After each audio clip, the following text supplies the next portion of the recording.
오늘 우리에게 주시는 하나님의 말씀은 누가복음 4장 1절부터 4절. 예수께서 성령으로 가득하여 요단강에서 돌아오셨다.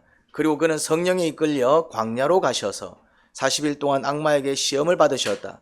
그동안 아무것도 잡수시지 않아서 그 기간이 다였을 때는 시장하셨다. 악마가 예수께 말하였다. 네가 하나님의 아들이거든 이 돌더러 빵이 되라고 말해보아라. 예수께서 악마에게 대답하셨다. 성경에 기록하기를 사람은 빵만 먹고 사는 것이 아니다 하였다. 아멘.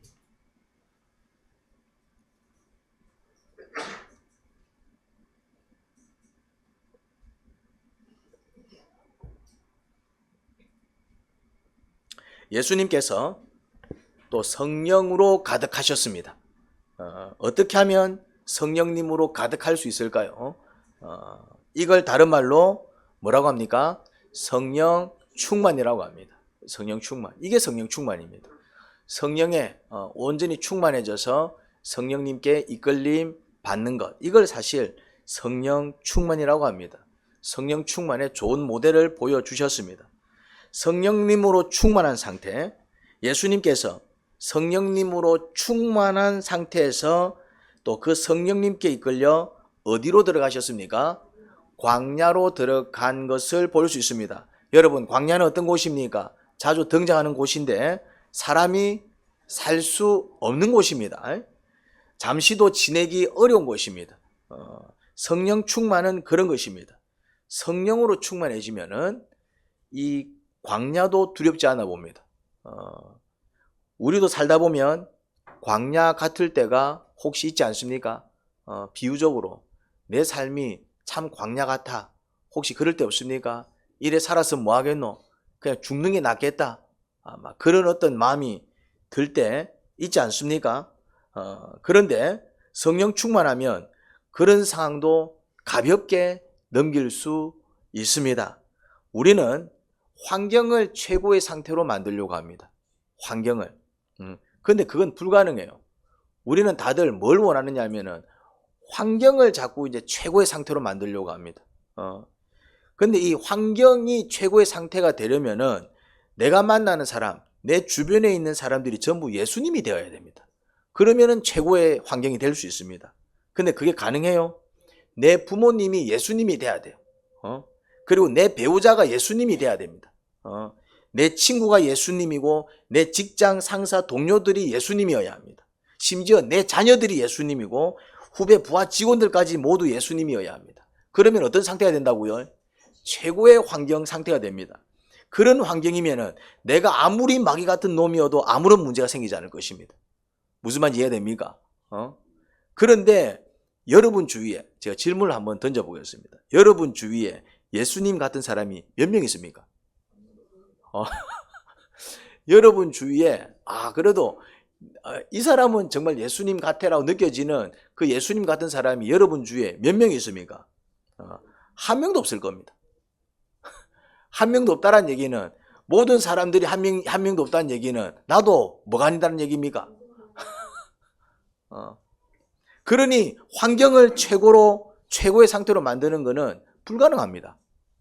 내 마누라가 예수님이면은 내 가정에서는 평안할 겁니다. 내 남편이 예수님이면은 내 가정에서 평안할 겁니다. 내 부모가 예수님이면, 내 직장 상사가 예수님이면 적어도 거기서는 평안할 겁니다. 근데 한 명이라도 있냐 말이죠. 자, 그러면은 환경을 최고의 상태로 만드는 거는 불가능합니다. 그건 그냥 불가능해요. 그러면은 내 상태를 최고로 만드는 건 어떨까요? 내 상태를. 그냥 내 상태를 최고로 만드는 거예요, 이제. 그건 어떻습니까? 그것도 쉽지 않지만 내 상태를 최고로 만드는 건 환경을 최고로 만드는 것만큼이나 불가능하지는 않습니다. 조금은 더 가능성이 있다 이 말입니다. 물론 쉽지는 않아요, 그것도. 다시 말해, 내 상태를 최고로 만든다? 그게 뭐지요? 내 상태를 최고로 만드는 것. 이게 다른 말로 뭐라고요? 이게 성령 충만이다 이 말입니다.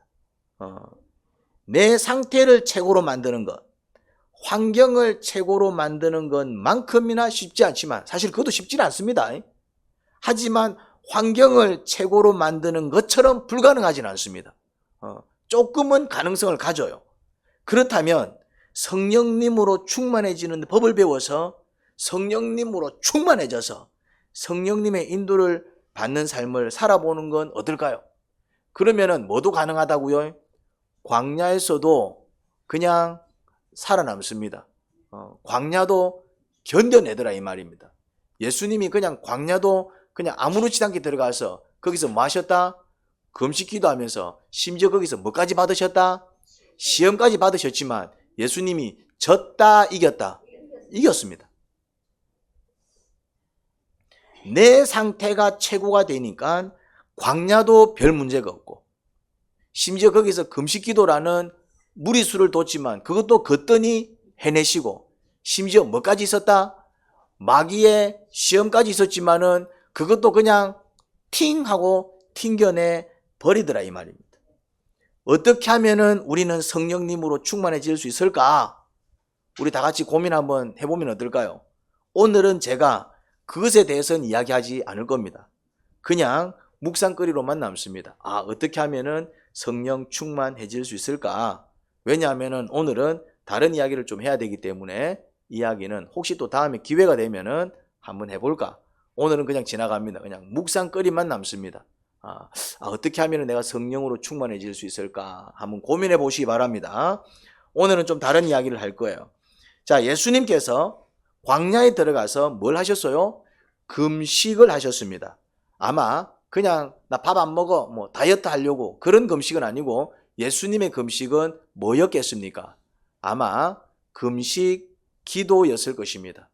기도하기 위해서 그냥 밥 먹는 시간까지 줄이면서 기도하기 위해서 오히려 그런 어떤 육신의 연약함을 어떤 에너지로 삼기 위해서 더 간절하게 하나님을 찾고 하나님을 바라보는 에너지로 삼기 위해서 뭐까지 하면서 금식까지 하면서 어디서? 광야에서 금식까지 하면서 뭐 했다?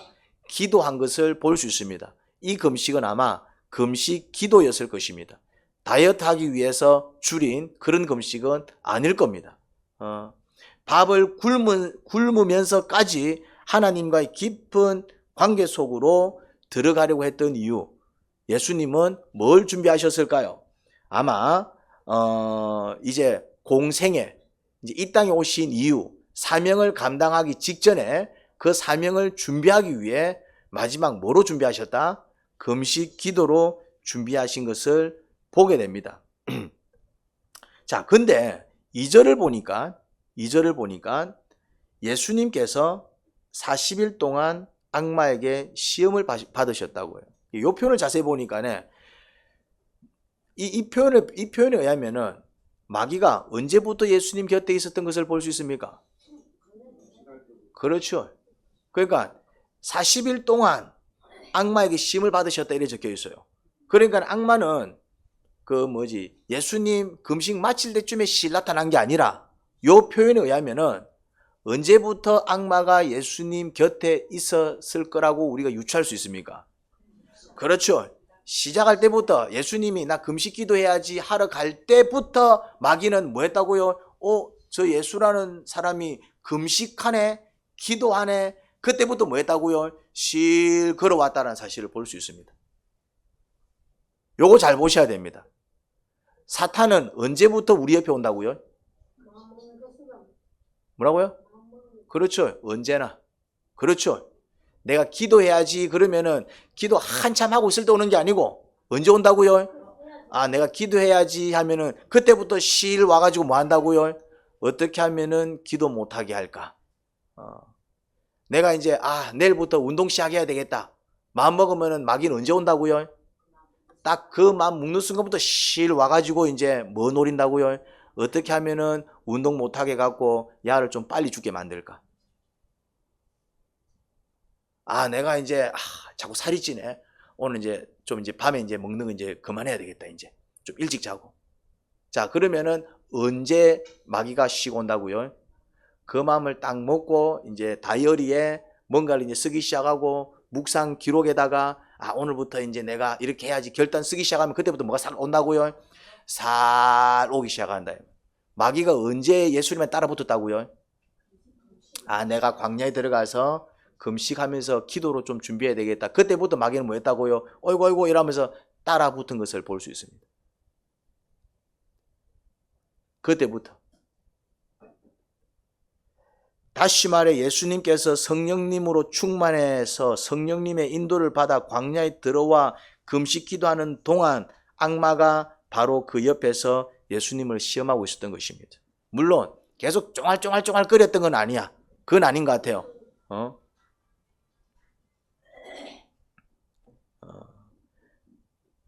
그러니 우리가 상태가 좋든 안 좋든 항상 우리 곁에 딱 붙어가지고 우리를 넘어뜨리려고 기회를 엿보는 자 누구라고요? 마귀입니다. 상태가 좋을 때는 안 들러붙겠지 그래 생각합니다. 상태가 좋을 때도 어떻게 한다고요? 들러붙습니다. 상태가 안 좋을 때는 차라리 안 들러붙어. 뭐 상태가 안 좋은데 뭐 상태 안 좋은데 말라 들러붙어. 자, 알아서 지가 망해가고 있는데 들러붙을 이유가 없잖아. 지가 알아서 하면 안 될 짓 하고 있고, 지가 알아서 뭐 해야 될 짓 안 하고 있고, 지가 알아서 운동 안 하고, 지가 알아서 먹으면 안 될 거 먹고, 지가 알아서 가면 안 될 때 가고, 지가 알아서 지문을 파고 있는데 마귀가 말라요, 역사에. 상태가 안 좋으면은 사탄은 오히려 쉬고 앉아 있습니다. 근데 언제 쉴 일은 한다고요? 상태가 좋을 때. 성령 충만하면은, 어이구, 저 성령 충만하네. 쉴 일어나갖고 옆에 들러붙는다, 이 말이죠. 언제 들러붙는다고요? 안 하던 기도를 시작하면은 슬 들러붙는다 이 말이죠, 이제. 언제 들러붙는다고요? 이제 해야 될 것을 하기 시작하려고 할 때 들러붙기 시작한다 이 말이죠. 하면 안 될 것을 이제 안 해야지 그러면 오씨 왜 안 해? 해야지. 그래 망하는데 실 들러붙기 시작한다 이 말. 언제 예수님 곁에 들러붙었다고요? 예수님께서 한잔하고 들르고 있을 때 사탄이 들러붙었습니까? 언제 들러붙었습니까? 성령으로 충만해서 그 성령님의 인도를 받아서 사역을 준비하기 위해서 광야에 들어가 다 기도를 하려고 할 때 누가 들러붙었다고요? 요거 잘 보셔야 됩니다. 이상하게 주님을 위해서 뭔가를 하려고 하는데 좀 새롭게 계획을 세워서 이제 한번 좀 똑바로 살아보려고 하는데 왜 이런 일이 벌어지지? 왜 하나님은 이거 안 도와주시지? 하나님이 안 도와주시는 게 아니라 누가 들러붙었다고요? 마귀가 슬 들러붙어가지고 뭐 하는 겁니까? 그거 못하게 하는 것입니다. 왜요? 살아날까봐. 왜요? 천국 갈까봐. 왜요? 복 받을까봐. 왜요? 저주를 끊고 새 생명을 살까봐. 그게 들러붙는다 이 말이에요. 그래서 뭐 하게 만듭니까? 하던 대로 해. 뭐 갑자기 안 하던 짓을 하려고 그래. 그냥 TV 봐. 그냥 한잔 해. 운동 내일부터 해. 무슨 말 이해됩니까 이제? 그래서 넘어가면 이제 복 못 받는 거지, 이제. 무슨 말인지 이해됩니까? 지금 그 장면이다, 이 말입니다. 자, 근데, 마귀가 40일 동안 시험을 하셨다 적혀 있지만은, 실제로 우리가 볼 때는 40일 내내 옆에서 막 쫑알쫑알 거리진 않았어요. 딱 타이밍을 보고 있다가 언제 딱 치고 들어옵니까? 뭐라고요? 가장 약할 때. 그러니까 언제 딱 치고 들어왔습니까? 30일 금식했으니까 제일 힘들 때가 언제겠어요? 제일 마지막 날 아니겠어요? 그때는 완전히 뭐라 해야 될까? 혹시 금식해 보셨습니까? 금식해 보면은, 이게 이제 고비가 있어요. 근데 이제 이렇게 좀 장기간, 일주일이면 일주일, 열흘이면 열흘, 장기간 금식하잖아요. 그러면 이제 어떤 증세가 나타날까요? 내가 알고 있는 모든 음식들이 커트로 지나갑니다. 커트로 지나가요, 이제. 그러니까 이제 가장 약해져 있을 때, 식욕이 막 엄청, 뭐만 봐도 진짜 돌멩이만 봐도 뭐로 보일 때? 빵으로 보여요. 그 사람 머리가 뭐로 보인다고요? 밥풀떼기로 보인대잖아. 사람 머리도 밥풀떼기로 보인대, 그냥 막. 그럴 때 뭐라고 얘기합니까? 야, 이 돌 가지고 빵 만들어 먹어. 네 하나님 아들이잖아. 그때 빵을 만들어 먹으면 어떤 일이 벌어질까요? 죽습니다. 40일 금식하고 내가 알거든요. 40일 금식 기도하고 통닭 먹고 죽은 목사님을 제가 알고 있습니다. 40일 금식 기도하고 뭘 먹었다고요? 통닭 뒷다리 한 입 베고 죽었어요. 그 자리에서. 죽습니다. 그때는 진짜 물에 가까운 미염을 먹어도 힘들어요. 물에 가까운 완전 물 같은 미염, 그냥 완전 물 같은 미염을 먹어도 이게 속이 부대낍니다. 그런데 뭐가 들어갔다고요? 그 고기 덩어리가 이렇게 다 가면은 죽습니다. 이게 실제로 여러분, 악마도 우리한테 속삭입니다. 예수님한테도 속삭였다니까요. 뭐라고요? 야, 네 하나님의 아들이잖아. 돌을 빵으로 만들어 먹어. 그거 뭐 쉽잖아. 우리한테도 속삭입니다. 언제요? 우리가 가장 약해져 있을 때, 몸이 가장 약해져 있든, 정신이 가장 약해져 있든, 아니면 영이 가장 약해져 있든, 아무튼 우리가 가장 약해져 있을 때 어떻게 한다고요? 요놈이 옆에 딱 붙어 있다가 탁 치고 들어옵니다. 평소에는 별 문제가 되지 않는 말이나 행동도 내 상태가 가장 약해져 있을 땐 내 심기를 무척 건드는 말과 행동이 될 수 있습니다. 그런 경험 한 적 없습니까? 평소에는 별말 아닌데 내 컨디션 안 좋을 때는 그 별말 아닌 게 나를 굉장히 짜증나게 만드는 거 경험해 본 적 없습니까? 평소에는 뭐 그럴 수 있는 행동인데 또 어떨 때는 저 인간 그런 행동들이 막 꼬라지가 보기 싫어가지고 막 안에서 막 분노가 일어나는 거 경험해 본 적이 없습니까? 이게 이제 우리가 뭔가 이렇게 약해져 있을 때 그때 탁 건들고 들어온다 이 말이죠. 그래서 우리가 그런 유혹과 시험에 지는 경우들이 많습니다. 언제 치고 들어오기 때문에? 약해져 있을 때 치고 들어오기 때문에. 예수님께서 그런 상태였어요. 물론 영은 충만했지만은 뭐가 약해져 있었습니까? 육이 이제. 그런 기회를 놓지 않는다 이 말이죠. 그럴 때가 있어요 이제. 어떨 때는 내가 컨디션이 안 좋을 때가 있고, 어떨 때는 또 뭔가 이렇게 심령이 불편할 때가 있고, 어떨 때는 영적으로 힘들 때가 있고, 우리도 이게 약해져 있을 때가 있어요. 그러면 그 약한 걸 타고 들어와요. 약한 걸 타고 들어온다고. 무척 약해져 있을 땐 조그만 유혹에도 확 부서질 수 있는 상황. 그런데 예수님은 그런 연약한 상황 속에서도, 육신은 어떤 상황이었다고요? 연약한 상황이었어요. 그런데 그 유혹을 기가 막히게 피해 가셨어요. 요거를 이제 오늘 볼 거예요. 왜? 우리도 끝없는 유혹과 시험 속에 살아가거든요. 크든 작든. 근데 우리는 어떨 때가 많습니까? 그 유혹과 시험 앞에서 자빠질 때가 많지 이제.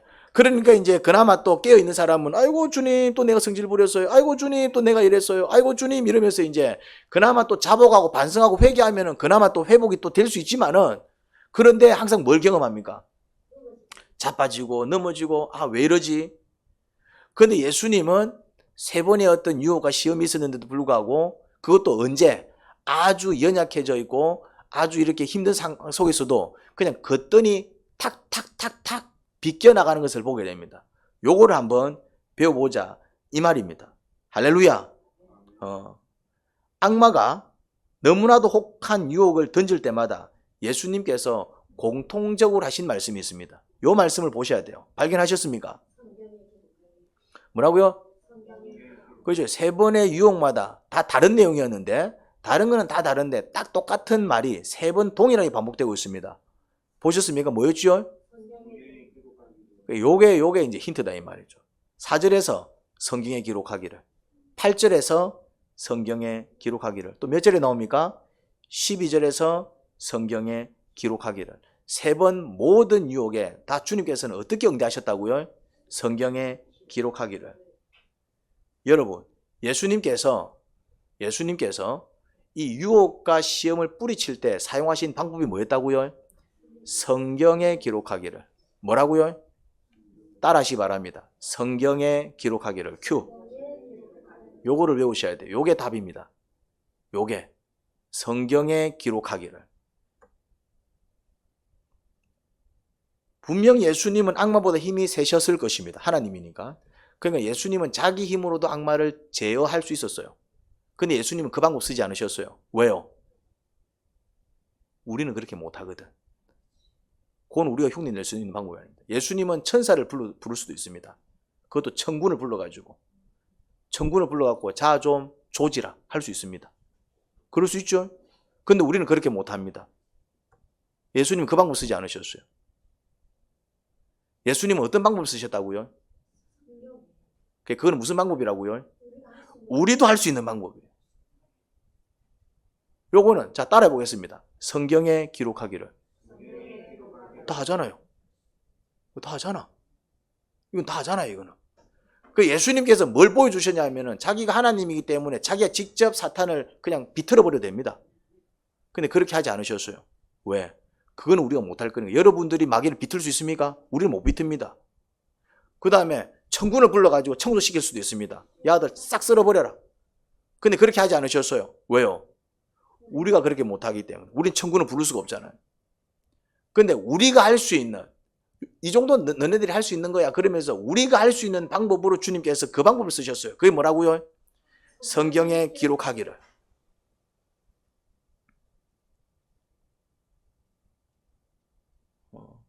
그러니 그 상황과 맞는 성경 말씀을 선포할 수 있어야 됩니다. 무슨 말인지 이해됩니까? 그냥 이래 유혹이 온다 이 말이죠. 시험이 올 때 그냥 그 상황에 맞는 말씀을 딱 선포할 수 있어야 돼요. 이 방법을 쓰려면 조건이 필요합니다. 근데 이게 이제 우리도 사용할 수 있는 방법이긴 한데 아무나 쓸 수 있지는 않습니다. 이 방법을 쓰기 위해서는 조건이 필요해요. 그게 뭘까요? 그렇죠. 이게 일단 이 총알이다 이 말이죠. 총은 있는데 총알이 없으면 소용이 없는 것이죠. 그러니까 총은 성경에 기록하기를, 이게 총이야. 근데 이제 성경에 기록하기를 하고 이제 총을 쏘려고 하는데 뭐가 없는 거야? 총알이 없는 거야 이제. 그래서 성경에 뭐라 기록되어 있는데? 이제 이 모르는 거야 이제. 사탄이 유혹합니다. 우리를 시험합니다. 그때 이제 우리가 쓸 수 있는 총이 뭐라고요? 성경에 기록하기를. 마귀가 물어보죠. 그럼 뭐라 적혀 있는데? 아이씨, 뭐라 적혀 있지? 뭐라 적혀 있지? 이 상황에 쓸 수 있는 말씀이 뭐지? 이 상황에 쓸 수 있는 말씀을 모르는 거야. 그래서 성경을 규칙적으로 꾸준히 읽는 것이 너무나도 중요합니다. 꾸준히 읽으면서 성경에 이런 말씀이 적혀 있구나. 이런 말씀이 적혀 있구나. 이런 말씀이 적혀 있구나. 그때는 그 말씀이 그냥 크게 와닿지 않습니다. 근데 그 말씀이 언제 위력을 발휘합니까? 그렇죠. 그 말씀이 필요한 상황 속에서 그 말씀을 내가 떠올리면은 그 말씀은 위력이 되어가지고 그 상황을 그냥 부셔버립니다. 그래서 속독으로 읽으시면 안 됩니다. 성경을. 우리가 성경 읽기를 합니다. 성경 읽기를 하는데 속독 읽으시면 안 됩니다. 양이 얼마 안 되잖아요. 어떻게 읽으셔야 됩니까? 천천히 읽으면서 어떻게 하셔야 됩니까? 이런 내용이구나 생각하면서 보셔야 돼요. 그런데 또 무슨 내용인지 이해가 될 때가 있지만 또 무슨 내용인지 이해가 안 될 때가 있잖아요. 그럴 때는 어떻게 됩니까? 이건 무슨 말씀이지? 하고 질문 나와야 돼요. 그래서 둘 중에 하나 나와야 돼. 뭐가 나와야 됩니까? 이런 내용이구나 이해가 되든가 아니면 이거 무슨 말씀이지? 이해가 안 될 때는 뭐가 나오든지 질문이 나오든지 둘 중에 하나는 나와야 그 말씀이 내 말씀이 됩니다. 그러면은 그렇게 내 안에 들어온 말씀은 언제 위력을 발휘한다고요? 그 상황 속에서 그 상황에 필요한 말씀이 내가 그 말씀을 읽어서 기억을 하고 있다면은 떠오르면서 그 말씀이 선포가 됩니다. 할렐루야.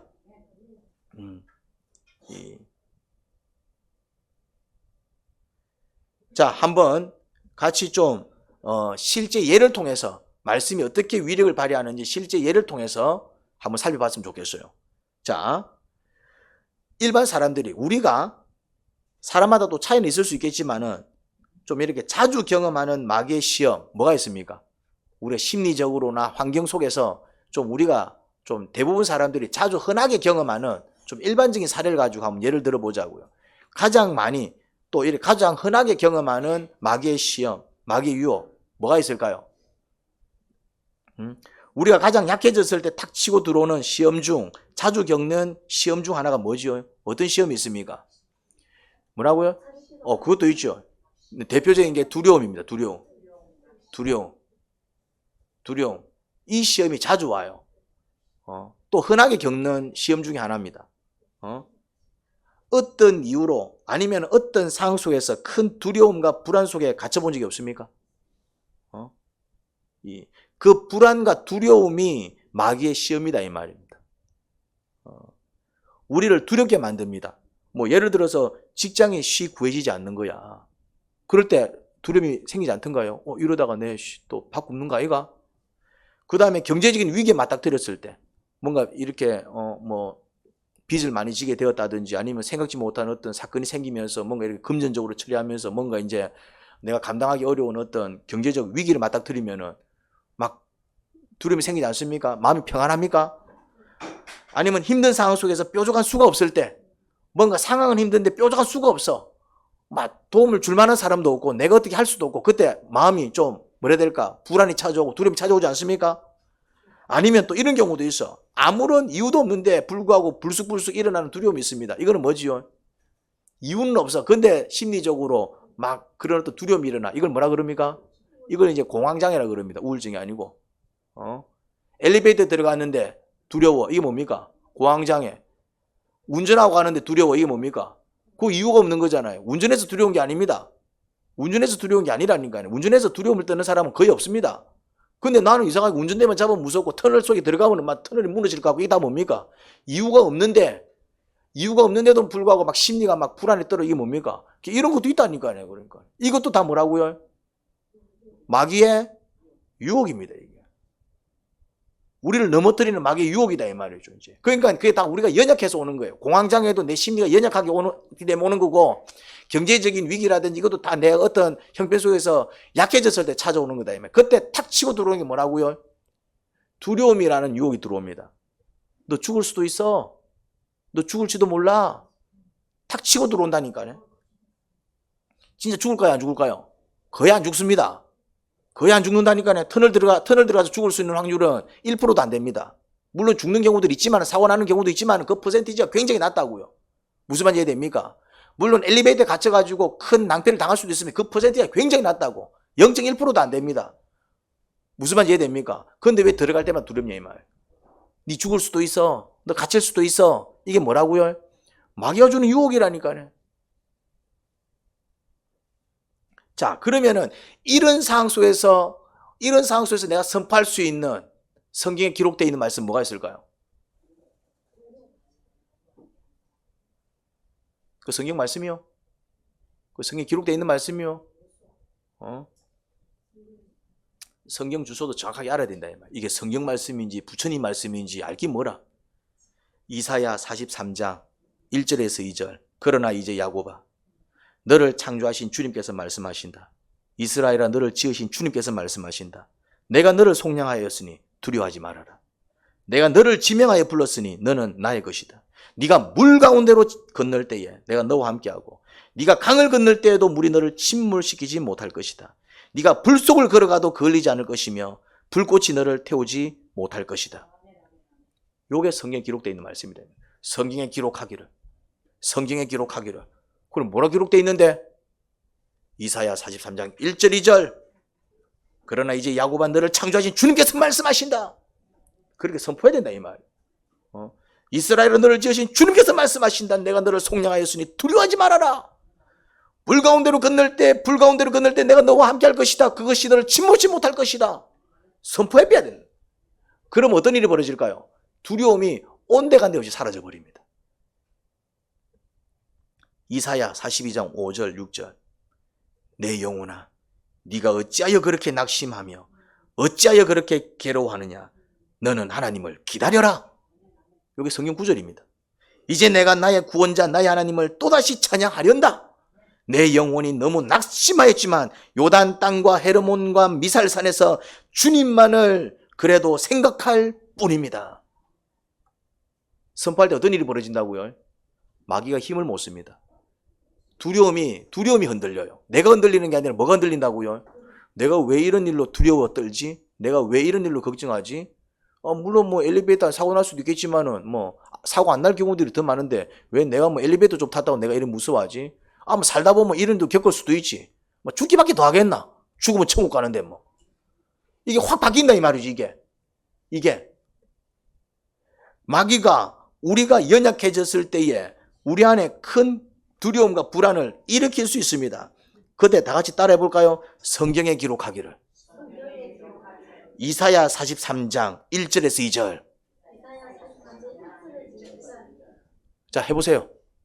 모르니까 안 나오는 거야 이제. 무슨 말 이해됩니까? 무슨 말 이해됩니까 이제? 그게 내가 말씀을 알아야 되겠어요, 몰라야 되겠어요? 알아서 탁 선포할 수 있어야 됩니다. 자, 따라하시기 바랍니다. 성경에 기록하기를. 시편 42편 5절에서 6절. 자, 선포하세요, 이제. 그러니까 이제 이게 알아야 선포가 된다, 이 말이죠. 그래서 그때그때 필요한 말씀들을 내가 기억해서, 꼭 뭐 그대로 아니더라도 그 중요한 단어들만 내가 기억해서 선포해도 굉장히 힘이 됩니다. 이스라엘아, 너를 창조한 이를 기억해라. 그냥 다 아니더라도 중요한 몇 단어들만 기억해도, 네가 물 가운데로 지날지라도, 네가 불 가운데로 지날지라도 그것들이 너를 침몰시키지 못할 것이다. 할렐루야. 제가 주님 말씀 믿고 이렇습니다. 그러면은 그 순간 마음이 어떻게 된다고요? 확 일어납니다. 이게 바로 성경 말씀으로 마귀의 시험을 물리치는 방법입니다. 예수님이 요렇게 이겨나가셨어요. 예수님이니까 시험 이겼지. 맞아요. 그것도 맞는데, 근데 예수님은 예수님만이 쓸 수 있는 방법으로 이겨나가신 게 아닙니다. 어떤 방법으로 이겨나가셨다고요? 우리도 할 수 있는 방법이에요. 물론 조건이 필요합니다. 뭐가 채워져 있어야 됩니까? 말씀이. 또 우리가 자주 겪는 마귀의 시험 하나만 더 살펴볼까 합니다.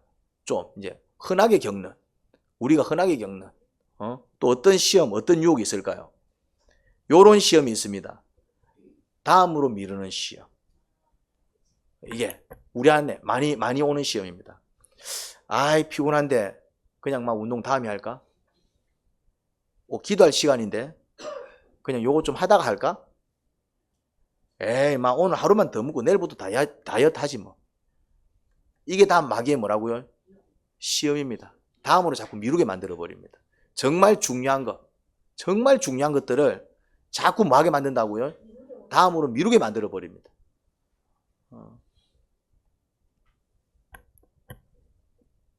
그게 다 내 생각 같죠, 그냥? 아닙니다. 이게 이래 바꿀 수 있습니다. 야, 너 피곤하지 않아? 운동 다음에 해. 뭐 하루 안 한다고 해서 뭐 달라지겠어? 이렇게 유혹하는 마귀의 목소리가 내 안에서는 어떻게 들린다고요? 아, 그냥 다음에 할까? 요래 생각이 난다, 이 말이죠, 이제. 진짜 마귀가 뿔 달고 나타나가지고 내일 해라 이러면은 오늘 할 겁니다, 아마. 진짜 마귀가 뿔 달고 나타나가지고 기도하지 마라 이러면 더 기도할 겁니다. 무슨 말인지 이해됩니까? 진짜 마귀가 뿔 달고 나타나가지고 좀 더 자지 이러면 놀래고 일어나서 이제 막 다음 일을 해나갈 겁니다. 근데 마귀는 뿔 달고 나타나지 않습니다. 어떻게 나타납니까?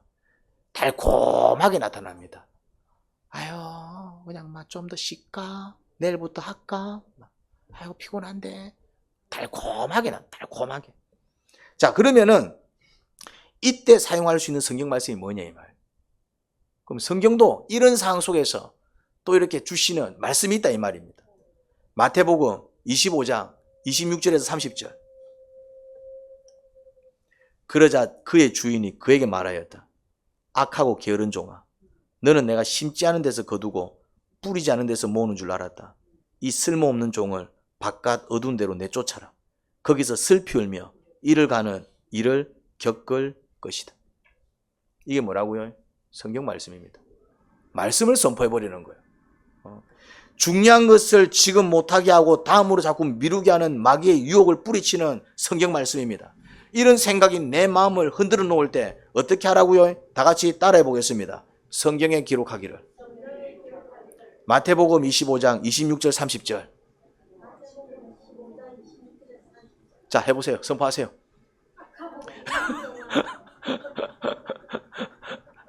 이렇게 선포하는 거예요, 이제. 이렇게. 근데 선포하려면 뭐 해야 될까요? 알아야지.